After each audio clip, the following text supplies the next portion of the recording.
আসসালামু আলাইকুম প্রিয় দর্শক, আপনাদের প্রত্যেককে আমন্ত্রণ জানাচ্ছি চেঞ্জ টিভির এই বিশেষ আলাপনে।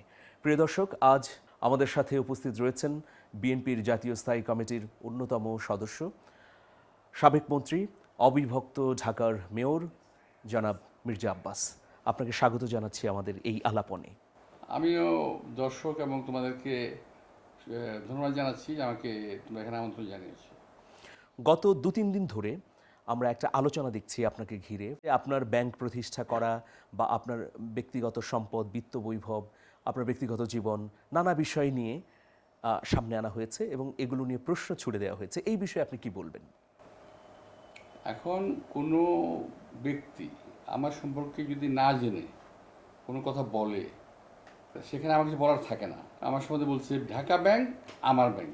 ঢাকা ব্যাংক তো আমার ব্যাংক না। রেকর্ডে কোথাও যদি দেখা যায় যে ঢাকা ব্যাংক আমার, তখন সে কথাটা বলতে পারে। উইদাউট এনি রেকর্ড সে কী করে বলে ঢাকা ব্যাংক আমার? হ্যাঁ, ঢাকা ব্যাংক যখন প্রতিষ্ঠা হয়, এই প্রতিষ্ঠাতাদের মধ্যে আমি একজন ছিলাম।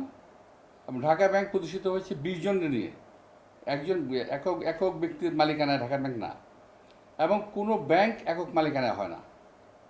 একটা ব্যাংকের প্রায় 46% শেয়ার থাকে বাংলাদেশ ব্যাংকের, 25% শেয়ার থাকে ডাইরেক্টরদের। তার মধ্যে আমার পরিবারের শেয়ার ছিল 10%। এই তো। আর যে সময় ব্যাংকটা হয়েছে, ওই সময় ব্যাংক করতে এত টাকা লাগতো না। ব্যাংকে কেউ আসতেই চাইতো না। আচ্ছা, তো ওই সময় আমরা ব্যাংকটা করেছি অত্যন্ত অল্প টাকায়। তো এর বাইরে আরও বেশ কিছু বিষয় নিয়ে প্রশ্ন উঠিয়েছে যে শাহজাহানপুরে আপনি রেলওয়ের জমি নিয়েছেন, এগুলো নিয়েও কিছু এটা কিন্তু কথা বলেছে। শাহজাহানপুরের যত জমি আছে, যেখানে আমি থাকি এখন, এটা হলো আমার বসত বাটি, প্রায় 7 পুরুষের। প্রায় 7 পুরুষ। আমার না থেকে মিলে হবে 8 পুরুষ। এইখানেই আমরা থাকি, এখানে আমার বসবাস। মানে আপনি কবে থেকে ট্যাক্স পে করেন গভর্নমেন্টকে? আমি ওটা পরে বলতেছি। আচ্ছা, তো আচ্ছা। এখানে আমার বসবাস। এখানে রেলওয়ের জমি এটা নয়, বরং রেলওয়ে আমাদের, আমি যা খতিয়ান দিতে পারতাম, রেলওয়ে আমাদের প্রায় 1 থেকে 150 বিঘা জমি অ্যাকোয়ার করেছে। আচ্ছা, আচ্ছা। তো ওর মধ্যে আমার আত্মীয় স্বজন আছে, আমাদের নিজস্ব জমি আছে, আমার দাদার জমি আছে, আমার দাদা ভাইয়ের জমি আছে। সব কিছু মিলে রেলওয়ে আমাদের প্রচুর জমি, অর্থাৎ শাহজাহানপুরটা পুরোটাই বিরান করে দিয়েছে রেলওয়ে। এখানে রেলওয়ের জমি অ্যাকোয়ার করেছে। যেখানে আমি থাকি, এই জমিটা বসতবাড়ির বিধায় তৎকালীন সময় সরকারি নামে এটাই ছেড়ে দিয়েছে। যেহেতু ছিল এটা বসতবাড়ি অ্যাকোয়ার করা যায় না সাধারণত। তো বসতবাড়ি হিসেবে এটা রেলওয়ে ছেড়ে দিয়েছে, আমরা এখানে বসবাস করি। এটা রেলের জমি না। আচ্ছা, এখন আমরা এখানে কিছু কথা বলছি যে জায়গাটাতে, এই জায়গাটার নাম তুমি নিশ্চয়ই জানো, যার নাম শহীদবাগ। শহীদবাগ কিন্তু আমার চাচার নামে, মির্জা আব্দুল শহীদুল আমার চাচার নাম। আচ্ছা। সো তো আমরা রেলওয়ের জমি দখল করে আসি, এটা একদম নেহায়তি একটা বিভ্রান্তিকর একটা কথা, মানুষকে ভুল তথ্য দেওয়া। আর যেটা বলছো ট্যাক্সের কথা, হ্যাঁ, আমি 1974 থেকে ট্যাক্স দিই। 74 সাল থেকে? 1974 থেকে ট্যাক্স দিই। এবং 74-এর পরে আমি সম্ভবত 90-এর আগে আমি জাকাত দেওয়া শুরু করেছি। আচ্ছা, আমি আচ্ছা। প্রচুর টাকা জাকাতও দিই, প্রচুর টাকা ট্যাক্সও দিই আমি, আল্লাহর রহমতে। তো ট্যাক্সের পরিমাণ কত, এটাও যদি জানতে চাই সেটা বলতে পারি, বলতে চাচ্ছি না আর কি। এটা আমাদের এখানে প্রয়োজন নেই আসলে এটা জানার। 1974 সালে তখন তো আপনি যুবক। হ্যাঁ, আমি তখন ব্যবসা করি। আচ্ছা, নিশ্চয়ই তখন আপনি বিয়েও করেছেন বা কর্মসংস্থানের অন্যান্য? ব্যবসা করি আমি। বিয়ে করেননি, আরো পরে আমি করেছেন? 86 বিয়ে করেছি, আচ্ছা, আচ্ছা, মানে একটু লেট ম্যারিজ। অলমোস্ট। আচ্ছা, তো তার মানে হচ্ছে 1971 আপনি দেখেছেন এবং এটা নিয়েও প্রশ্ন তোলা হয়েছে যে 1971-এ আপনি মুক্তিযুদ্ধ করেছেন কিনা বা। আমি মুক্তিযোদ্ধা নই, এবং এই কথাটা তাকে বলেছে যে সাদেক হোসেন খোকার কোনো একজন সহকর্মী তাকে বলেছে মির্জা আব্বাস মুক্তিযোদ্ধা নন, এটা বলেছে। কিন্তু বিষয়টা তা নয়। যেখানে সাদেক হোসেন খোকা যুদ্ধ করেছে সেখানে তো আমি যুদ্ধ করিনি, আর যেখানে আমি যুদ্ধ করেছি সেখানে সাদেক হোসেন ছিল না। এটা তো fact. It not means that যে সাদেক হোসেন যুদ্ধ করে নাই কিংবা আমিও যুদ্ধ করি নাই। যুদ্ধ আমরা দুজনেই করছি, কিন্তু একই জায়গায় যুদ্ধ করেছি। আমরা জানি যে 16 বছর আপনি ভয়াবহ জুলুমের শিকার হয়েছেন নানাভাবে এবং আপনার পরিবার প্রায় ধ্বংসপ্রাপ্তই হয়ে গেছে। অলমোস্ট। আপনি এত নির্যাতন নিপীড়নের শিকার হয়েছেন যে ওই সময়ে আপনি যখন এই 5ই আগস্ট গণ অভ্যুত্থান হলো, তারপরে আপনি জেল থেকে বেরিয়ে কেঁদেছিলেনও, আপনি এই মানে আদালত চত্বরে গিয়ে কেঁদেছিলেন এবং আপনি ধন্যবাদ জানিয়েছেন যারা এই আন্দোলনের পেছনে জীবন দিয়েছে। তো একটা বিষয় নিয়ে কথা অনেকেই বলছেন যে কেন আপনি দ্বিতীয় স্বাধীনতা বলতে চান না। এক্ষেত্রে এনসিপির যিনি আহ্বায়ক নাহিদ ইসলাম গণ অভ্যুত্থানে এক দফা যিনি দিয়েছিলেন, তাদের ব্যাখ্যা হচ্ছে যে যারা 16 বছর ধরে জুলুম নির্যাতন নিপীড়ন সহ্য করেছে তারাই জানে যে আসলে এই গণ অভ্যুত্থানের কী মূল্য। দ্বিতীয় স্বাধীনতা আসলে কেন আমরা বলছি, আমরা জুলুমের শিকার হয়েছি বলেই, কারণ এই গণ অভ্যুত্থান না হলে তো এখনও আপনি হয়তো জেলখানায় থাকতেন। তো এই বিষয়টি নিয়েও একটা বিভ্রান্তি ছড়ানো হচ্ছে। তো আমি সেটাই বলছি যে আমরা একটা ক্ষেত্র প্রস্তুত করেছি দীর্ঘদিন আন্দোলন করে। যদি এভাবে না পতন না হতো আমরা আবার আন্দোলন করতাম, হয়তো আরও আমাদের আরও রক্ত দিতে হতো। কিন্তু 5 তারিখে যেটা ঘটলো সেটা হলো যে একটা তৈরি করা খড়ের তৈরি করা মানে বারুদপিণ্ডের উপরে অগ্নিস্ফুলিঙ্গ দিয়ে দেওয়া, অর্থাৎ 5 তারিখে বাস্ট করেছে। এটা ওই দিন অভ্যুত্থান রূপে আন্দোলনটা অভ্যুত্থান রূপ নিয়েছে, দীর্ঘদিনের আন্দোলনটা। তো যদি আমরা ক্ষেত্র প্রস্তুত না করতাম, এটা ওই 7 দিনের আন্দোলনে 7 দিনের ওই আন্দোলনে কখনোই কোনো দেশ স্বাধীন হয় না। বাংলাদেশ স্বাধীন করতে অনেক সময় লাগছিল, আমাদের যুদ্ধ করতে হচ্ছিল অনেক। তো এখন যেটা ওরা বলতে যাচ্ছে দ্বিতীয় স্বাধীনতা, এটা কিন্তু এটার পিছনে যদি কোনো উদ্দেশ্যটা খুব একটা ভালো হতো আমি এটা নিয়ে কিছু মনে করতাম না। উদ্দেশ্যটা হলো যে যারা প্রথম থেকেই মুক্তি, গতকাল আমি একটা সম্ভবত কোনো সাক্ষাৎকার দেখেছি, আমাদের এক ছাত্র শিবিরের নেতা বলতেছে যে এই স্বাধীনতা আমরা চাই নাই।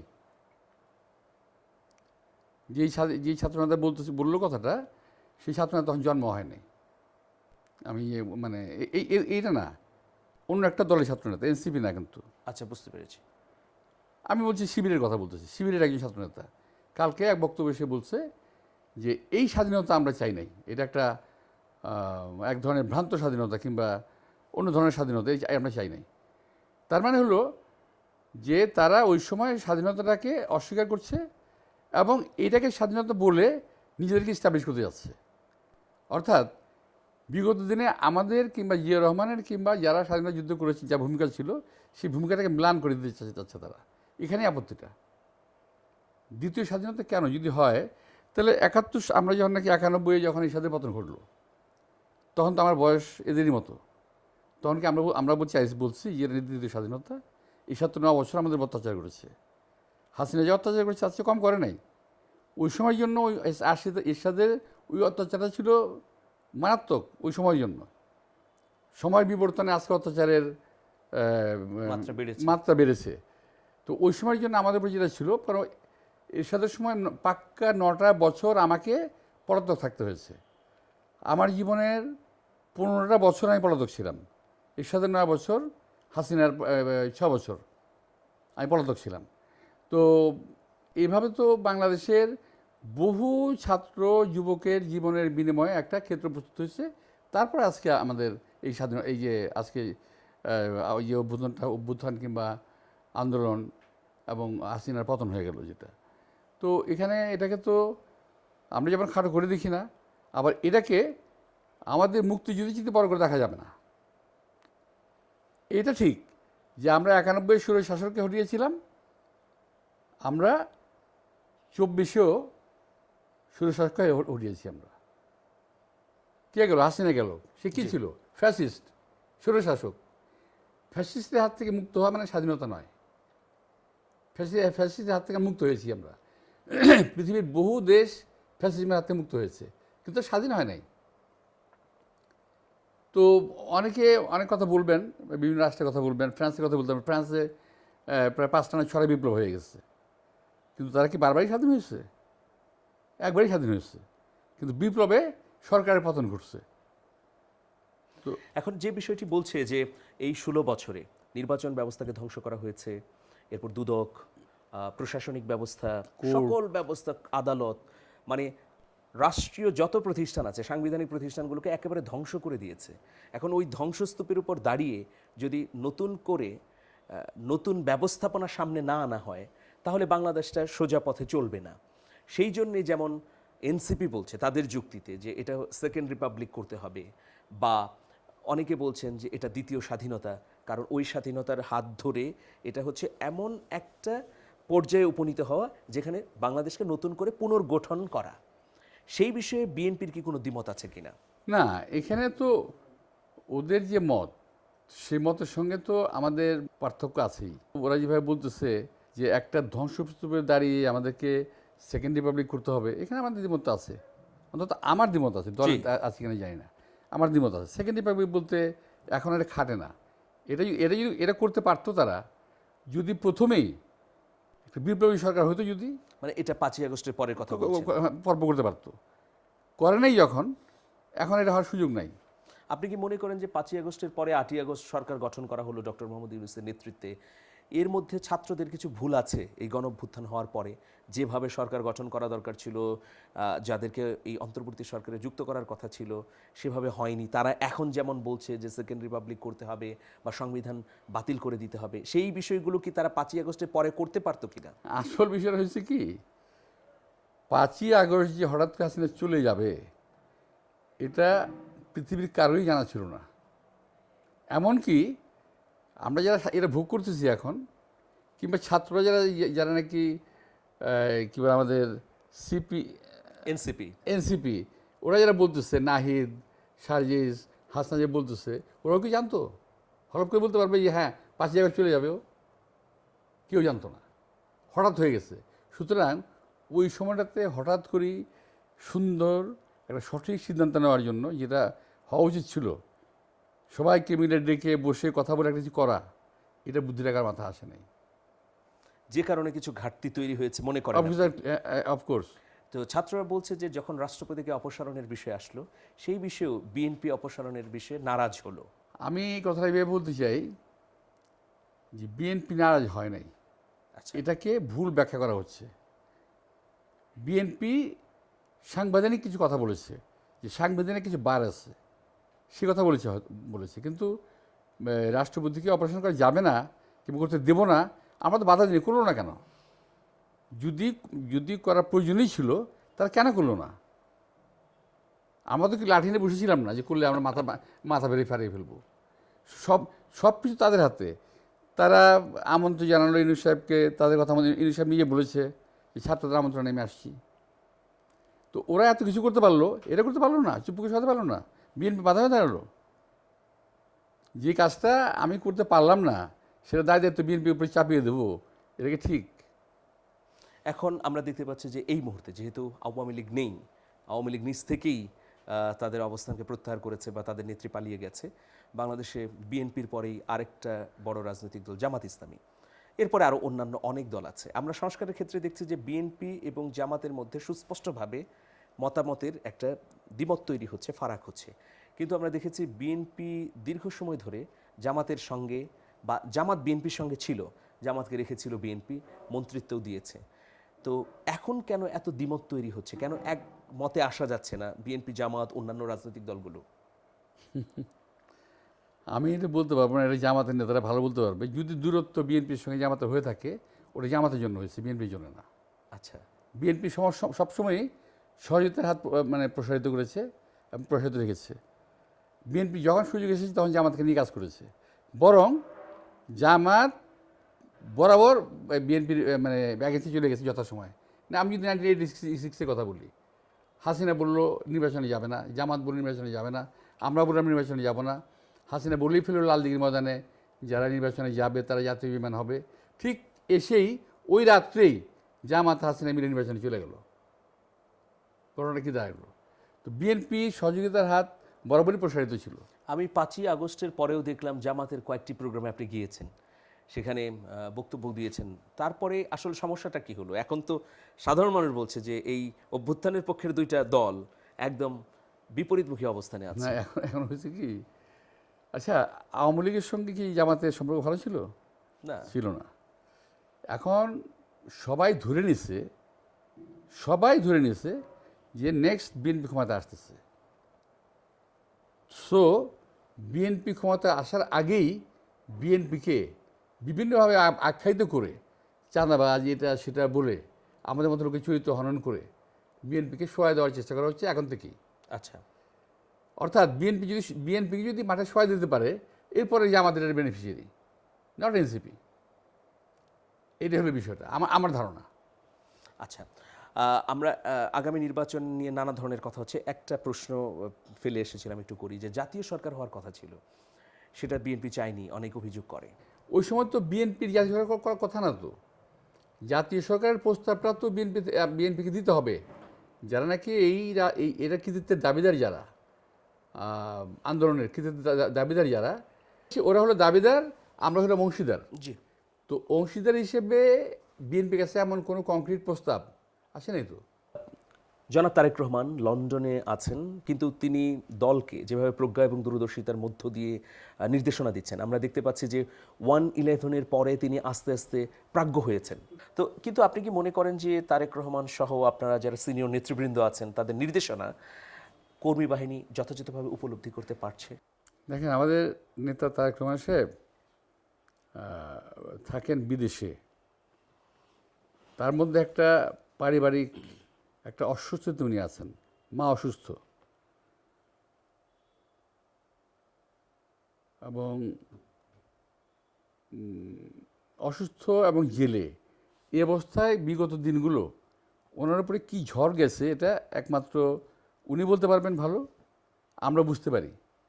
তো এই অবস্থায় যে তিনি দলটাকে ধরে রেখেছেন, এত সুন্দরভাবে ধরে রেখেছেন এখন পর্যন্ত। হ্যাঁ, যদিও বলতে পারেন যে তৃণমূল পর্যায়ে আমাদের অনেক কন্ট্রোল কমে গেছে, হ্যাঁ হতে পারে। তারেক রহমান সাহেবের এত লম্বা হাত না যে ওখান থেকে উনি সবাইকে টেনে ধরবেন। একটা দলে ভালো মন্দ সবই থাকে মিশ্রণ। তো খারাপ লোকগুলো কাজ করতেছে। এখন যদি কোনো কিছু যদি খারাপ হয়ে থাকে কিংবা হচ্ছে আমি যদি মনে হয়, সরকার তো আছে দেশে, ধর সরকার তো বিএনপি না, এখনকার তো বিএনপি সরকার না। তো এই সরকার কি করতেছে? বরং তারেক রহমান সাহেব যে কথাটা কি বলেছিল, ওই যে ওদের আওয়ামী লীগের সেক্রেটারি জেনারেল সাহেব, ওবায়দুল কাদের সাহেব বলছিল না যে যদি আওয়ামী লীগ ক্ষমতাচ্যুত হয় তাহলে 10 লক্ষ লোক মারা যাবে। এটা কি হয়েছে? এটা হয় নাই। এটা হয় নাই, কেন হয় নাই? একমাত্র আমাদের অ্যাক্টিং চেয়ারম্যান তারেক রহমান, ওনার নির্দেশনা এবং আল্লাহর রহমত, যে আমরা এত একটা বিপর্যয় থেকে মুক্তি পেয়েছি আমরা। তো এখানে তারেক রহমান সাহেবের অবশ্যই কিন্তু দিতে হবে, উনি এটাকে ধরে রেখেছেন। আমার আর দুটো প্রশ্ন আছে। সংবিধান সংস্কারের বিষয়ে অনেকে চাচ্ছেন যে সংবিধানকে নতুন করে খোলনালচে পাল্টে নতুন একটা সংবিধান সামনে আনার জন্য, এবং আপনি দীর্ঘ সময় যেহেতু নিপীড়নের শিকার হয়েছেন, আপনি নিজেও বলেছেন বিভিন্ন সময়ে যে এই সংবিধানই শেখ হাসিনাকে ফ্যাসিস্ট হিসেবে রূপান্তর করেছে। তো সেই হিসেবে সংবিধানকে আসলে আপনি কেমনভাবে দেখতে চান এই পরিবর্তিত সময়ে? আমরা যখন স্কুলে পড়তাম তখন দেখতাম যে ক্লাসে যে ছেলেটা ফার্স্ট হয়, সেকেন্ড হয়, থার্ড হয়, ওই ছেলেদের পুরনো বইগুলো অন্য ছেলেগুলো নিয়ে যায়, না নিয়ে যায়, কিনে নিয়ে যায় ওদের কাছ থেকে। আমি দেখেছি এটা আমার স্কুল লাইফে। আমি খুব হাসতাম, বোকা ছেলেগুলো করে কি, নতুন ক্লাসে উঠছি, নতুন বই পড়বো, পুরনো বই পড়বো কেন? বিষয়টা কিন্তু এরকম না। আমাদেরকে পুরনোকে যদি আমরা ভিত্তি ধরতে না পারি, তাহলে নতুন আমরা কিছু করতে পারবো না। আমি যদি আমার পিতার ঐতিহ্যটা আমরা ধরে রাখতে না পারি, আমার সন্তান আমার ঐতিহ্য ধরে রাখবে না। সুতরাং সংবিধান পরিবর্তনের কথা নেহায়তই আমি মনে করি একটা বালখিল্যতা মনে করি। এটাকে আমি খুব প্রয়োজনীয় মনে করি না। পরিমার্জন বা সংশোধন, পরিমার্জন সম্বন্ধে অফকোর্স হতে পারে, এটা সারা জীবন হবে, সারা জীবন হবে। এই যে সংবিধান আছে, এটি যখন 91 সালে হয়, 91 তো না 71 জন হয়, তখন তো এত পাতলা ছিল, সেই সংবিধান কত মোটা হয়ে গেছে এখন। পরিবর্তন করতে করতে এখন করা যাবে, এখন করতে হবে, এটাই থাকবে আমাদের, এটাই তো আমাদের ইতিহাস, যে কখন কি ছিল এখন কি আছে। কিন্তু এটাকে ফেলে দিয়ে আমি নতুন একটা সংবিধান তৈরি করব, তাহলে আমাদের এই যে 50 বছরের স্বাধীনতার ইতিহাস পুরোটা ফেলে দেওয়া হলো। আচ্ছা, আমরা সাম্প্রতিক সময়ে আমার শেষ প্রশ্ন একদম শেষ প্রান্তে চলে এসেছি যে গত 2 মাস ধরে দেখছি যে এই সরকারের পারফরমেন্স তুলনামূলকভাবে বেটার। যেমন এই রমজানে দ্রব্যমূল্য নিয়ন্ত্রণ করতে পেরেছে, বিদ্যুৎ নির্বিঘ্ন ছিল। এর বাইরে ডক্টর মোহাম্মদ ইউনূস দেশের বাইরে গিয়ে যে কূটনৈতিক তৎপরতা চালিয়েছেন, এগুলো মানুষের মনের মধ্যে একটা পজিটিভনেস নিয়ে আসছে। তো এই রকম একটা পরিস্থিতিতে অনেকেই বলছেন যে ইউনূস সরকারকে 4 বছর বা 5 বছর চাই। যেমন আপনি নিশ্চয়ই দেখেছেন যে ওই যখন জাতীয় ঈদগাহে তিনি হাত মিলালেন সবার সঙ্গে, ওইখানে একটা লোকের মধ্যে একটা আওয়াজ উঠে চাই, ইউনূসকে 5 বছর চাই। এটাকে আপনি কিভাবে দেখেন? জাতীয় ঈদগাহের ওই লোকগুলাই ওইটা পর্যন্ত করে না। আর একটা অনির্বাচিত সরকার 5 বছর থাকতেও পারে না, এবং যদি আপনি ইউনূস সাহেবকে বলেনও গিয়ে থাকার জন্য থাকবে না উনি। নির্বাচন নিয়ে আপনাদের ভাবনা কি ডিসেম্বরের মধ্যেই, নাকি না জুনের মধ্যে যে বিষয়টি ডক্টর মোহাম্মদ ইউনূস বলেছেন এটার মধ্যে আপনারা প্রস্তুতি নিচ্ছেন বা চিন্তা? ডিসেম্বরের মধ্যে নির্বাচন হওয়াটা বাঞ্ছনীয়, এই কারণে জুনে গেলে নির্বাচনটা হবে না, কারণ ওই সময় বর্ষাকাল, 3টা মাস টানা বর্ষা থাকবে। তো মার্চ, এপ্রিল, মে, জুন, জুলাই পর্যন্ত চলে যেতে পারে বর্ষা। মার্চ, এপ্রিল, মে। হ্যাঁ, তো ওই বর্ষাকালে ইলেকশন কখনো হয়েছে, ইলেকশন হয়নি তা না, হয়েছে, কিন্তু ওই ইলেকশনের মধ্যে ইলেকশন হবে না। ওই রাতের ভোটের রাতের ভোটের মতো হয়ে যাবে। এই জন্য কবে চাচ্ছেন? ডিসেম্বরটা ভালো, জুন জুলাই হলে আরও ভালো। আচ্ছা আচ্ছা, সামগ্রিকভাবে ডক্টর মোহাম্মদ ইউনূসের পারফরমেন্সকে কিভাবে দেখছেন, কূটনৈতিক পারফরমেন্স? খুব ইন্টেলিজেন্ট, এবং উনি খুব পরিপক্কতার সঙ্গে ওনার দায়িত্ব উনি পালন করছেন। শুধু আমার একটাই এখানে আমার একটা অবজারভেশন হলেই যে উনি যেটা চাচ্ছেন উনি এটা করতে পারছেন না বলে আমার মনে হয়। এটা কারণ কি মনে হয় আপনার? চাপ দেশের ভেতর থেকে না বাহিরে? দেশের ভিতরে ওনার কিচেন ক্যাবিনেটেই, আমি বাইরের কথা বলছি না, এটা ওনার ভিতরেই চাপ আছে এখানে। অর্থাৎ উনি একটা কথা বলে ফেলেছেন না, যে এরা হলো কী জানি বলছিল, এরা হলো আমার, এরাই আমাকে এনেছে বসিয়েছে, ছাত্ররাই আমাকে এনেছে বসিয়েছে, এবং সে কর্তা। হ্যাঁ, তো ওই মাস্টার মাইন্ড বলছে না, তো ওই ওই ওই উনি ওই চাপেই আছে আমার ধারণা।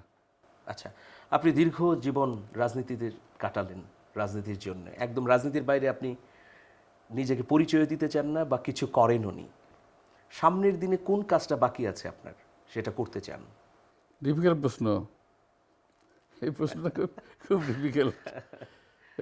এত কাজ করেছি আমি আমার এলাকাতে, এটা বলে তো শেষ করা যাবে না। তো আমাদের, হ্যাঁ, আমি যদি জাতীয় পর্যায়ে যদি বলি, সেখানে আমাদের হলো নিঃসন্দেহে আপনি জাতীয় পর্যায়ে বলতে গেলে আমাদের হেলথ সেক্টর এবং হলো শিক্ষা সেক্টরটা, এটা হলো একটা বিশাল ব্যাপার। হেলথ অ্যান্ড এডুকেশন, এটা হলো আমাদের একটা বিশাল একটা ব্যাপারে করতে হবে। আর তুমি যে একটা কথা বলছো না, এটা পারলে কোথাও লাগাবে, যেমন ধরো ওই যেটা বলছো যে রাজনীতির বাইরে কিছু করি না, এই কথা কিন্তু ঠিক না। করেছেন, সেটা অপশনাল। রাজনীতির বাইরে আমি ব্যবসা করছি এবং প্রতি বছর ইনকাম ট্যাক্স দিছি, জাকাতও দিছি। আমি বলতেছি না, আমি তোমাকে জাকাত আমি ইনকাম দিচ্ছি, কোথেকে দিলাম? আমি ব্যবসা না করি? আমি গাড়ির ব্যবসা করছি, আমি ইম্পোর্ট ব্যবসা করছি, তারপরে আমি গাড়ি ইম্পোর্ট করতাম, তারপরে আমি ঠিকাদারি ব্যবসা করছি, আমি বহু ব্যবসা করছি। এর মধ্যে আমি একেবারে ওই অনেকে বলে না যে রাজনীতি হলো টাকা আমার উৎস, না, আমি রাজনীতিতে টাকা ব্যয় করছি, আমার পৈতৃক টাকা, আমার নিজের টাকা, আর্ন করা টাকা, প্রচুর টাকা ব্যয় করছি আমি। আচ্ছা, বাংলাদেশকে আপনি কোন পর্যায়ে দেখতে চান জীবনের এই প্রান্তে এসে? কেমন আর দেখতে যাবো? বাংলাদেশটাকে একটা স্বাধীন এবং সার্বভৌম একটা দেশ হিসেবে দেখতে চাই, এবং এই দেশের গণতন্ত্র সবসময় প্রতিষ্ঠিত থাকবে, এই দেশে কোনোদিন ফ্যাসিজম আসবে না, এই ধরনের একটা দেশ আমি দেখতে চাই। এবং এখানে ভারতের প্রভাব মুক্ত। ইয়েস, প্রসঙ্গটা এড়িয়ে গেছে। আমি সরি, না, এটা আমি বলতে ভুলে গেছি। এই বাংলাদেশকে যে কোনো প্রতিবেশী দেশের প্রভাবমুক্ত দেখতে চাই। যেহেতু আমাদের ভালো প্রতিবেশী এখন খুব একটা ভালো বিহেভ করতেছে না আমাদের সঙ্গে, তো একটা আমাদের ইসলাম ধর্মের কথা আছে, একটা ভালো প্রতিবেশী পাওয়া ভাগ্যের ব্যাপার। আমাদের দুর্ভাগ্য আমরা ভালো প্রতিবেশী পাই নাই। সুতরাং যে অসৎ প্রতিবেশীর হাত থেকে আমরা বিবেচিত থাকতে হবে। অনেক ধন্যবাদ আপনাকে, আপনি আমাদেরকে সময় দিয়েছেন। প্রিয় দর্শক, সবাই ভালো থাকুন, শুভেচ্ছা নিরন্তর।